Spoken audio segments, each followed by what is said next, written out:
Every musician is obsessed with the movie Spinal Tap. You actually have a story that Yeah. involves Spinal Tap. Can you Yeah. share that? Yeah. Was in a rehearsal space with we're getting ready to do a bunch of Paul Jan's shows, and the call came into the rehearsal space, which was sort of like a central clearinghouse for pros who were, either going to go on a tour or if you needed to rent something or whatever.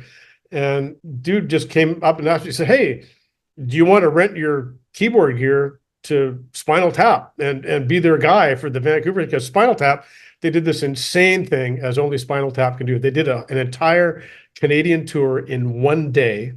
They started off in the morning in St. John, Newfoundland, did a show, flew to Toronto, did an early afternoon show, and then flew to Vancouver and van right from the airport, basically right to the stage at Thunderbird Stadium.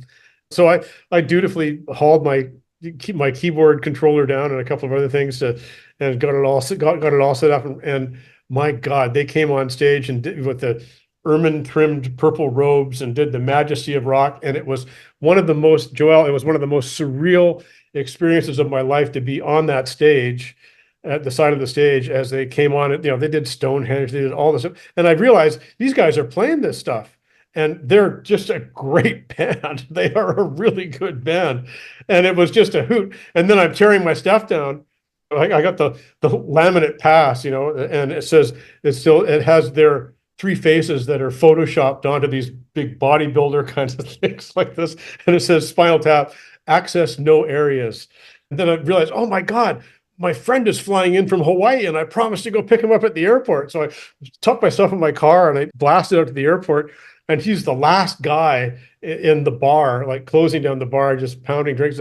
Oh, dude, I'm so sorry. I'm sorry. But you'll never guess what happened. I showed him the backstage pass. He goes, no way. No way. So all was forgiven. But that was still, I've had a variety of things of these things happen where I just have to shake my head afterwards and go, did that really just happen? That was just kind of bizarre. But yes, to the lads in the tap into America, we say. So That's funny. It's always okay if you're late as long as you have a great story, yeah, which you seem to right. have between the house on fire and Spinal Tap.